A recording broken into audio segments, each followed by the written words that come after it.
Alors l'épilepsie est un phénomène encore explicable par l'endocrinopsychologie, et encore une fois, c'est complètement nouveau d'expliquer ça par les glandes, puisqu'on considère que l'épilepsie a une origine purement cérébrale. L'épilepsie est d'origine thyroïdienne, comme presque tout le fonctionnement neuro-adaptatif.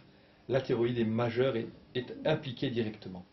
L'épilepsie, c'est en fait une chute thyroïdienne, une chute fonctionnelle, soit parce qu'elle a pris une tendance à l'hypofonction radicale, il y a beaucoup de questions qu'on pourrait développer, soit parce qu'on a pris de l'alcool chez des sujets déjà épileptoïdes qui déclenchent alors une crise, peu importe, mais c'est vraiment une hypofonction thyroïdienne soudaine. À ce moment-là, le sujet tombe en syncope. La thyroïde est liée à la conscience. Ouais, la conscience, c'est encore un sujet important. La conscience est liée à la thyroïde. Ceux qui dorment n'ont plus de conscience. Ceux qui sont comateux n'ont plus de conscience.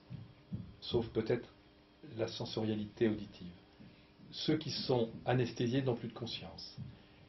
Parce que la thyroïde est liée à la conscience, c'est-à-dire l'activation neurosensorielle. Donc, chute épileptique, perte de conscience, normale.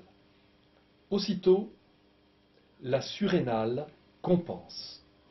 Ce couple, je ne vais pas dire infernal, thyroïde-surrénale est vraiment en symbiose permanente et parfois en antagonisme. En tout cas, lorsque la thyroïde s'écroule chez un épileptique, la surrénale prend le dessus immédiatement. Comme elle est à l'origine, cette surrénale, du tonus musculaire, elle développe un hypertonus musculaire tel que le sujet se contracte pendant à peu près 1 minute ou un peu plus, au point qu'on fait en sorte qu'il ne se morde pas la langue.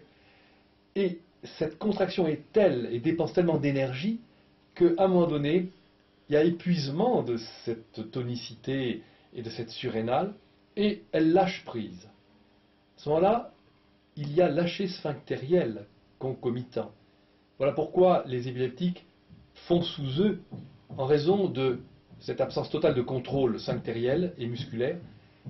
Et dès que c'est passé cette phase d'hypertonus, dans les minutes qui suivent, de 3, 4, 5 minutes, il y a un éréthisme nerveux, une contraction qui n'est plus tonique, comme tout à l'heure, contraction tonique, c'est-à-dire avec une permanence puissante. Il y a une contraction dite alors clonique, c'est-à-dire le clonus, c'est une contraction itérative, comme ça, répétitive, par moment, comme ça, répétitive.